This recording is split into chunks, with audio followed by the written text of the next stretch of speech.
Hola, bon dia. Ens connectem avui des de l'Hospital de Calella amb les sessions de Compartim Coneixement.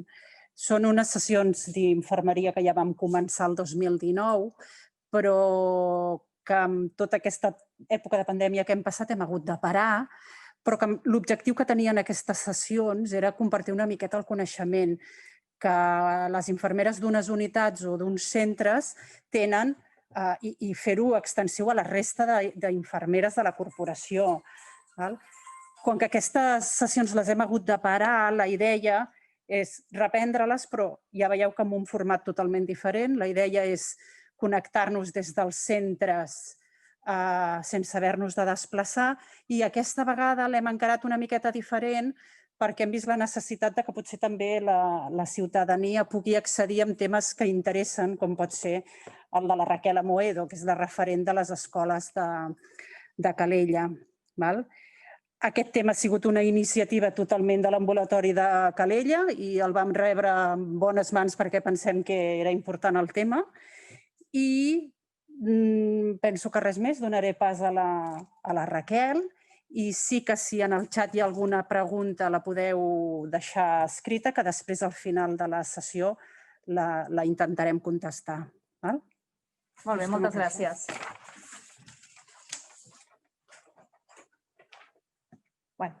Com bé us ha dit, jo em dic Raquel Amoedo, soc infermera del CAP Calella i actualment faig de RECO.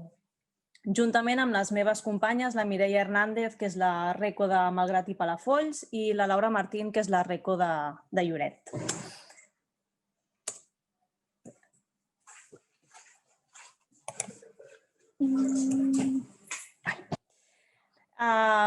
Parlarem que és molt important la detecció i el seguiment dels casos de contacte de les persones infectades pel SARS-CoV-2, que és el Covid, i l'aïllament perceptiu són aspectes claus per aturar l'expansió de la pandèmia, alhora que contribueixen a que els infectats rebin l'atenció sanitària de forma ràpida i el més adequada possible. Aquesta és la xarxa de coordinació en la que estem tots immersos. Hi ha diferents agents i us intentaré explicar una miqueta quin és cada agent i les activitats o les actuacions que fa cada agent. El que heu d'entendre és que és molt important que a l'atenció primària tenim una molt bona coordinació entre tots els agents que interactuem i que gestionem casos Covid i això és el que fa que no se'ns escapi cap cas i poder fer el seguiment el més acurat possible de cada pacient.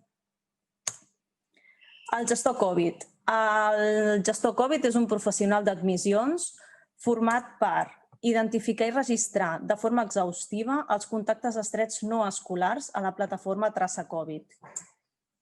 Fa la coordinació molt estreta amb els professionals sanitaris de l'atenció primària i la xarxa territorial de Covid per tal de comunicar tots aquells casos de fora de l'àrea de referència. És a dir, quan hi ha un cas positiu, aquest company, aquest professional d'admissions el que fa és ens trasllada tota la informació de tots els contactes del positiu perquè nosaltres puguem fer el seguiment i totes les tasques que hem de fer i, a més, es comunica tant amb l'hospital, amb el gestor Covid de l'hospital, com amb el gestor Covid de la resta d'àrees, de la resta de població de la nostra xarxa per poder compartir casos positius. Tenim el referent d'atenció primària del cas, que és un equip format per un metge de família i una infermera. I les seves funcions són el seguiment dels casos positius, mitjançant seguiment telefònic per descartar aquelles complicacions, o poder sol·licitar d'altres proves complementàries si fos necessari. Una tos persistent, llavors gestionem fer-li la radiografia pertinent. Si és un cas positiu laboral d'un sanitari, si cal, se li fa de nou la PCR per valorar si encara és positiu o és negatiu o en algun moment se'ls demana els anticossos per saber si es pot reincorporar a la seva vida laboral. Sempre que sigui necessari es programa una visita presencial al pacient i gestionen tot el que són el tema de baixes laborals dels escolars i dels no escolars que ho necessitin. També fem el contacte telefònic amb els contactes estrets del cas positiu per tal de demanar la PCR si creiem convenient. El RECO. Al RECO som els referents escolars de Covid. Aquí a la corporació aquesta funció la realitza una infermera, les 3 companyes som infermeres. I quina és la nostra funció principal? Doncs ens coordinem amb la direcció de les escoles per poder gestionar els dubtes i les casuístiques que vagin apareixent a cada centre de referència. Fem el manteniment del cens de les escoles amb els grups de convivència estable. El grup de convivència estable són les classes, les aules, junt amb el seu professor, que ara actualment no es poden barrejar amb la resta de classes. Fem el control de les autoritzacions dels familiars per realitzar les proves de PCR en els centres educatius, tant en els cribatges massius com en els estudis de contactes. Col·laborem en els cribatges a les escoles de referència i amb els estudis dels contactes estrets. Som els referents sanitaris de cada escola, és a dir, cada escola saben que amb nosaltres poden comptar per qualsevol tema que necessitin. I fem la comunicació dels casos sospitosos o dels confirmats a la direcció dels centres educatius i a la vigilància epidemiològica. Tant jo com les meves companyes de Malgrat i Lloret gestionem llars d'infants, escoles d'infantil i primària o de l'ESO o batxillerat. Jo gestiono 10 escoles, més algun extraescolar. A Malgrat se'n gestionen 9, a Palafolls en gestionen 6 i a Lloret en gestionen 12. A més que ajudem amb les activitats extraescolars si en algun moment ho necessiten. Llavors tenim el Centre de Vigilància Epidemiològica. Cada població, tot i que al centre sempre hi ha gent de guàrdia en els horaris que no són laborals, però cadascú tenim un referent únic amb el que tenim el contacte i el feedback durant tot el dia quan tenim un cas. I amb ells ens comuniquem pels casos confirmats i ho confirmem nosaltres a la direcció dels centres educatius i ells ho fan als serveis territorials d'educació. El que us deia, tenim una molt bona coordinació i una molt bona comunicació entre els RECOs i la persona que tenim de referent i realitzem les PCRs pel contacte. Estudia la situació de cada escola per determinar les mesures a prendre, valorem cada cas conjuntament i llavors decidim si cal aïllar o no cal aïllar aquella classe i què hem de fer. Fan la declaració i la investigació dels brots escolars. Si dins d'una escola hi hagués més d'un cas, doncs valoren si cal fer alguna acció més. Realitzen el control i l'assessorament dels brots més complexes. Fan el seguiment de les cadenes de transmissió. I una vegada trobem un positiu a l'escola i decidim que hem de posar en quarantena una classe, una aula, activem els equips mòbils. Els equips mòbils són unitats externes de la corporació que estan formades per una infermera i normalment 2 TCAEs que es desplacen als centres per realitzar les PCRs al centre escolar. Nosaltres els enviem la llista dels nens i mestres que se'ls ha de fer les PCRs i ells es preparen la seva agenda, fan les peticions massives de les proves de PCR i van a fer la recollida de mostres a cada escola. El que sí és que si en algun moment determinat aquestes unitats mòbils es sobresaturessin, ens podrien arribar a demanar ajuda als centres d'atenció primària per ajudar a fer recollida de mostres. I aquesta és tota la nostra xarxa de coordinació. Com bé deia, el més important és que tenim una molt bona comunicació entre tots i entre tots anem resolent tots els casos que ens anem trobant. Com fem una identificació de contactes? Doncs es considera contacte estret aquella persona que ha tingut contacte amb un cas positiu a menys de 2 metres durant més de 15 minuts sense protecció en un d'aquests 2 supòsits. Un, aquella persona que té símptomes i ha estat en contacte amb aquell positiu 48 hores abans de començar els símptomes fins al moment que està aïllat. I l'altre cas seria un contacte 48 hores abans de la realització d'una PCR en aquelles persones que no tenen símptomes fins al moment que el cas està aïllat. I com ho identifiquem, això, dins de les escoles? Doncs dins de l'àmbit escolar es considera contacte estret als alumnes i professors que formen part d'un grup de convivència estable definit dins de l'àmbit educatiu, que això ja es va definir a inici de curs. I cal dir que els professors d'infantil i primària sí que es consideren com a part del grup de convivència estable per la quantitat d'hores que passen dins de les aules, però els professors de l'ESO, batxillerat, els de grau, al igual que els monitors de menjador, no en formen part, perquè passen molt poques hores dins de l'aula i no se'ls considera contactes estrets perquè utilitzen mascareta durant tota l'estona que estan fent la classe i els seus alumnes també estan obligats a utilitzar-les. I quan els hi fem la PCR? Doncs fem una PCR quan hi ha un convivent amb un cas positiu i aquesta PCR es realitza quan sigui possible, el més aviat possible.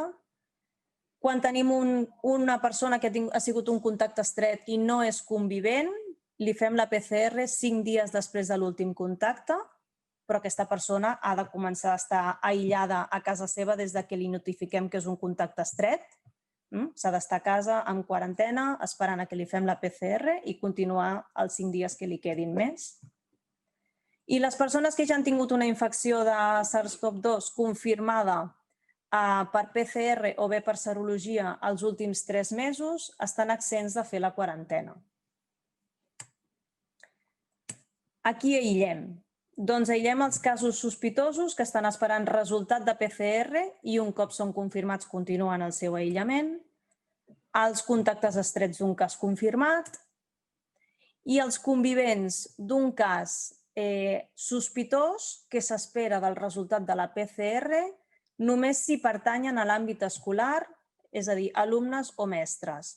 Això vol dir que si tenim un nen pendent d'una PCR, els seus germans haurien d'estar a casa aïllats, igual que el que està pendent de la PCR, fins a obtenir el resultat d'aquesta PCR. No poden anar a l'escola, perquè el germà, si fos positiu, llavors entra en tota la cadena de contactes i hauríem d'acabar aïllant en comptes d'una classe 2, probablement.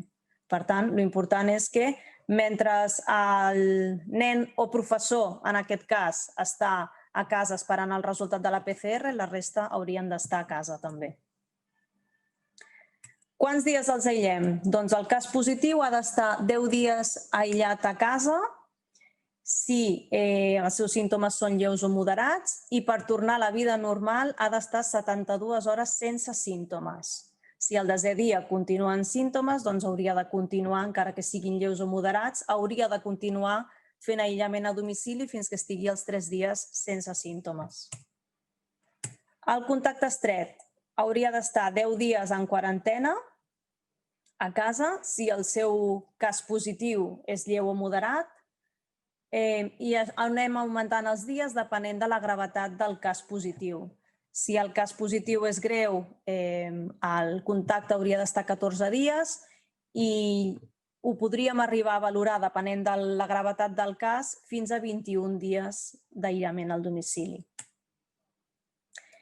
Si durant aquests 10 dies de quarantena el contacte estret està asimptomàtic, pot tornar a fer la seva vida normal. És a dir, si en una aula hi ha 25 nens, només hi ha un positiu, els hi fem la PCR, tots són negatius i al cap de 10 dies ningú ha presentat símptomes, podria tornar a fer la seva vida completament normal.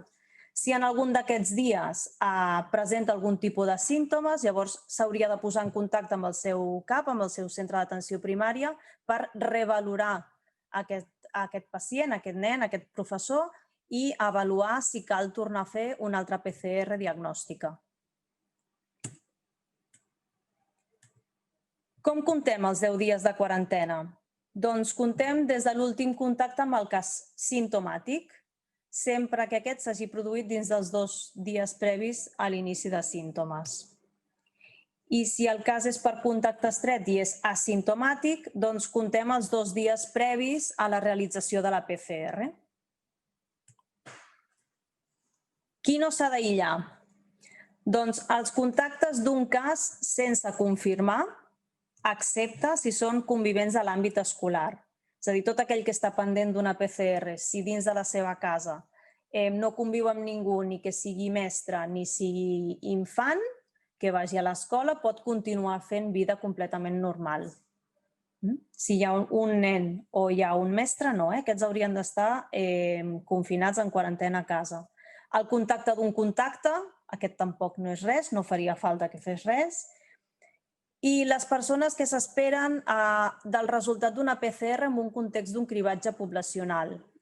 Els cribatges poblacionals, sobretot a les escoles, s'activen quan dins d'un mateix grup, és a dir, dins d'un mateix de l'ESO, per exemple, nosaltres ara hem tingut un cas, hi havia 3 línies de tercer de l'ESO en una escola, 2 tenia aïllades i quedava una per aïllar perquè no tenien cap cas, doncs aquesta que no estava aïllada se'ls ha fet un cribatge poblacional per veure si hi havia algun cas positiu al mig. Aquests que són de cribatge no cal que s'aïllin, poden continuar fent vida completament normal. Com ens arriben en els recos els casos positius escolars? Doncs pot ser un nen, un mestre que vingui per símptomes o que truqui al seu cap de referència perquè es troba malament i decidim fer una PCR per descartar. Pot ser una notificació d'una escola o des d'epidemiologia d'un cas positiu d'una persona que no és convivent a la nostra població, però sí que va estar escolaritzat a la nostra població. O ens arriba el cas des del gestor Covid o des del referent d'atenció primària de casos, que aquest nen probablement ha sigut un contacte estret, li hem fet la PCR per contacte estret i passa a ser un cas positiu. Què fem quan ens trobem un cas positiu dins de l'àmbit escolar? Doncs ho comuniquem a l'escola i al servei d'epidemiologia. Moltes vegades al servei d'epidemiologia també els hi arriba la comunicació conforme hi ha un nen positiu. I llavors demanem una certa informació a l'escola per decidir què hem de fer. Primer demanem l'assistència a l'escola del nen positiu, quin va ser l'últim dia que va assistir a classe, per establir les accions i valorar què hem de fer en cada aula. Si el cas és simptomàtic, doncs demanem o preguntem les 48 hores prèvies a l'inici dels símptomes, si aquest nen ha anat a escola o no. I si és un contacte estret, que és un pacient sense símptomes, fem el mateix. Demanem les últimes 48 hores si aquest nen ha assistit o no ha assistit a classe per establir les accions. Si està dins dels 2 supòsits anteriors, és a dir, les últimes 48 hores aquest nen ha anat a classe, hauríem de posar en quarantena tot el seu grup de convivència estable durant 10 dies des de l'últim cas.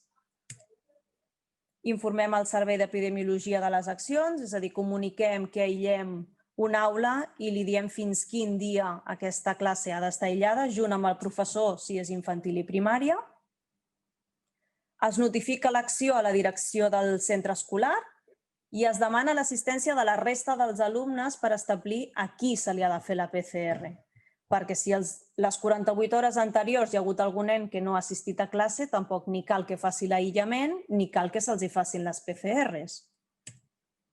I es notifica, junt amb la llista de tota la classe, es notifica a la unitat mòbil la quarantena d'aquesta classe, s'envien els llistats amb tots els tips per tal que estableixin la relació dels alumnes per poder fer el seu llistat de PCRs el dia que hi puguin anar. Normalment, i sempre és la unitat mòbil qui es comunica amb la direcció de les escoles i els diu el dia i l'hora que aniran a fer les PCRs. I a les 48 hores d'haver anat la unitat mòbil a l'escola a fer les PCRs, revisem que no hagi sortit cap altre cas positiu dins de l'aula.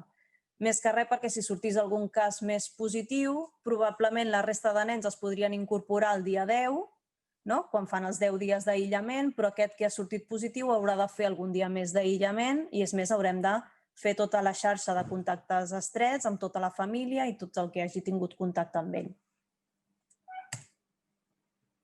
I notifiquem de forma general, sense especificar cap cas, si aquella classe que tenen en quarantena ens han sortit tots els casos negatius o hi ha algun positiu.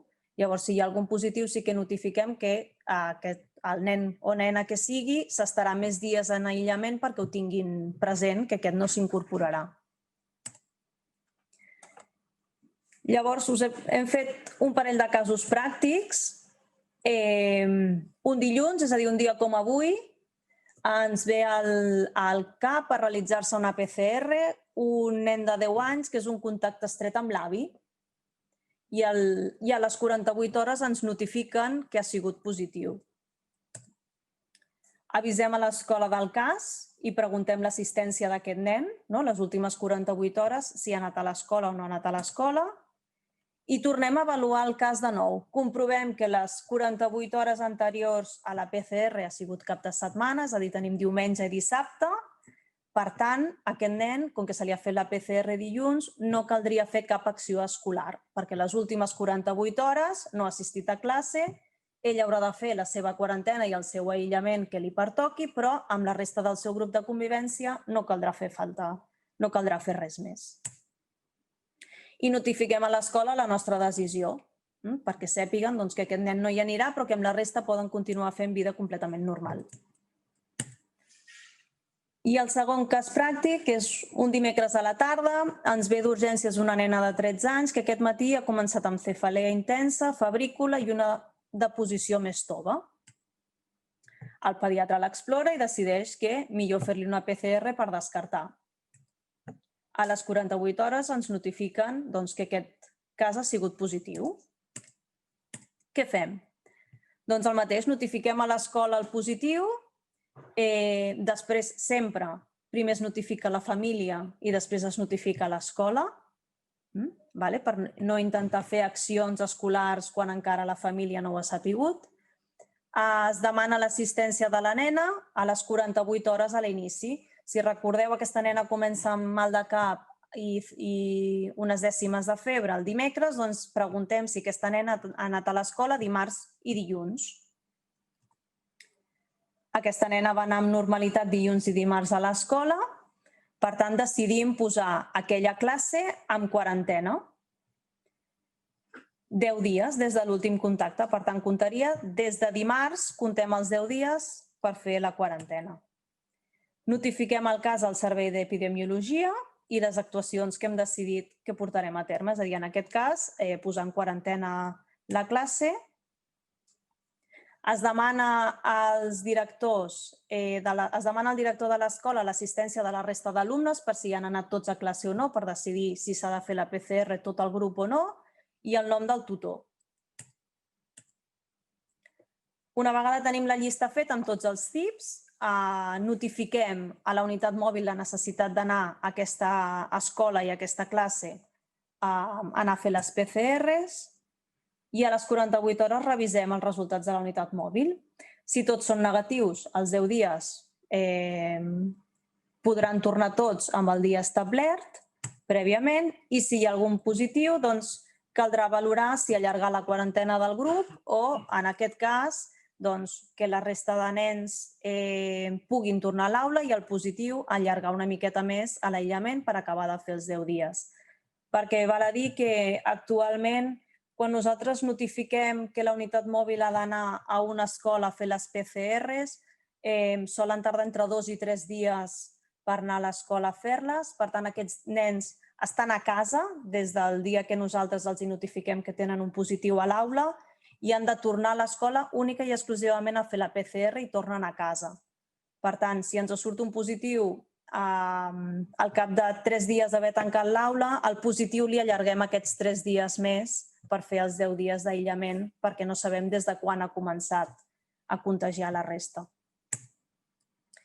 I també quan els notifiquem a l'escola que tenen un cas positiu, els enviem els consells per persones que estan aïllades a domicili.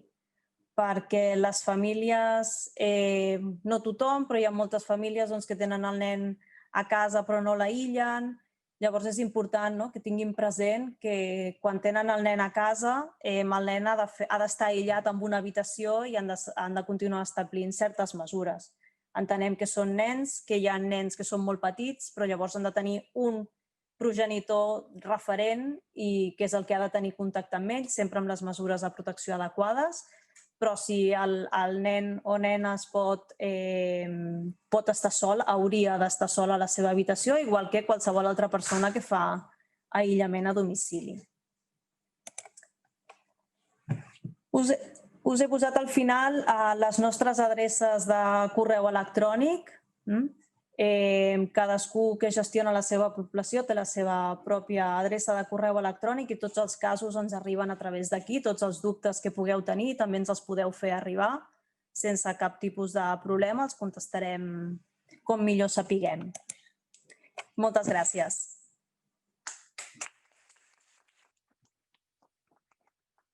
Jo sí que tinc un dubte, et volia preguntar una cosa. Digues. No m'ha quedat clar, m'ha quedat clar que en funció de la gravetat del cas aïlleu més dies o menys dies. Què et refereixes o sigui, en principi l'aïllament són de 10 dies, però poden arribar a ser 14 o 21 en funció de la gravetat. Sí. Què és el que defineix aquesta gravetat? Els símptomes. Normalment això ho acaba decidint el metge de família que fa el seguiment del cas.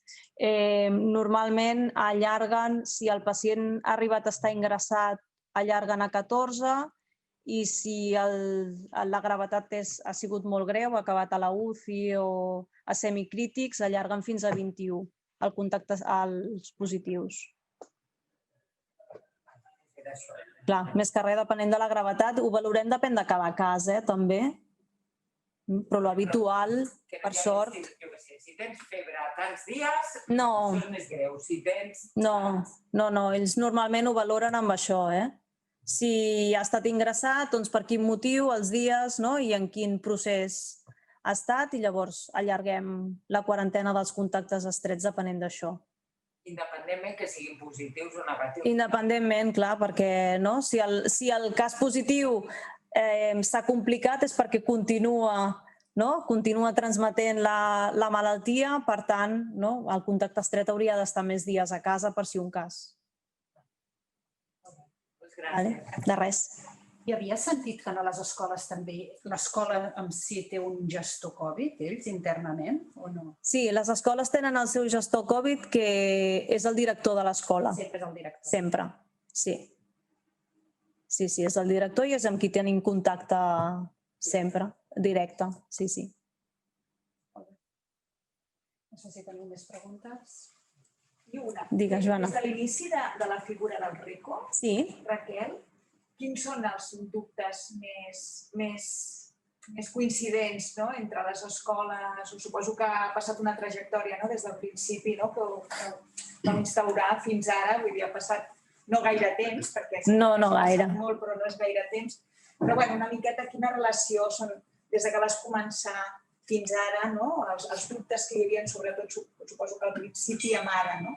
Si ens pots explicar una miqueta també la teva vivència amb aquesta figura. Bueno, ara el que sí, al principi sí que era qualsevol nen que tenia tos o mal de cap, de seguida m'enviaven un mail, què faig amb aquest nen, si l'envio a casa, si no, I una de les coses que també els he intentat tenir en contacte amb els directors és que, menys ara que tenim un gran volum de feina, cada vegada que venia un nen a fer una PCR jo els hi notificava a direcció de l'escola.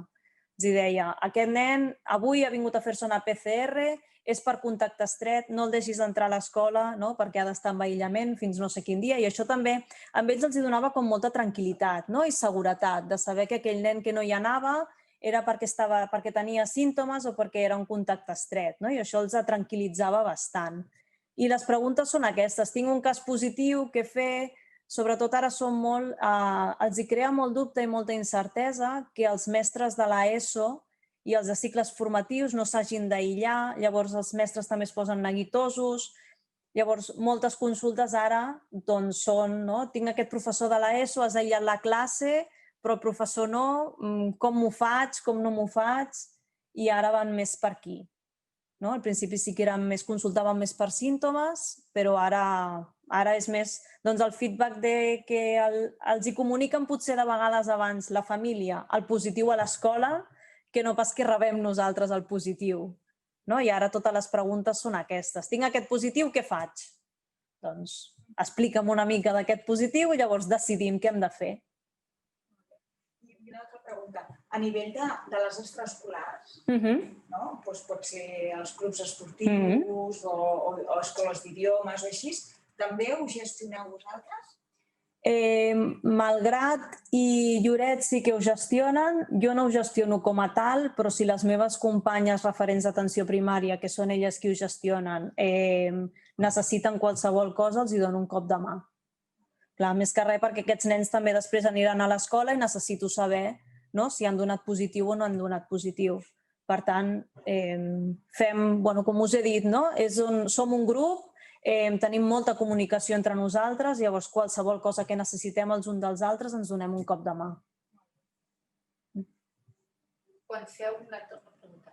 Digues. Quan feu el mostreig a dintre les escoles, Sí. ho feu en una aula determinada, en un espai en concret? Això no t'ho sabria dir perquè no hi he anat mai encara a les escoles. Perquè com que ho gestiona la unitat mòbil, ben bé no sé com ho fan. El que sí que m'hi he trobat, que imagino que ho deuen fer dins d'una aula, perquè moltes de les que he demanat les han fet en cap de setmana, el dissabte o el diumenge. Per tant, només obren l'escola per fer les PCRs, és a dir, que imagino que sí que deuen aprofitar els espais que estan buits aquell dia. Per temes higiènics, o sigui, quines condicions tenien en compte ells a l'hora de fer les mesures higièniques? Doncs imagino que com que obren al cap de setmana tenen tots els espais disponibles per ells. El que sí que els directors de les escoles estan supercontents perquè quan hi van ho deixen tot enllestit en un moment i ho fan tot molt ràpid. Per tant, i tampoc ningú s'ha queixat de que els espais no siguin adients ni... Llavors imagino que ho deuen fer en una aula més propera a la sortida perquè no traspassin massa els nens per mig de l'escola. Doncs ja està. Penso que ja podem donar per finalitzada. Gràcies, Raquel. Molt bé, moltes gràcies a vosaltres. Gràcies.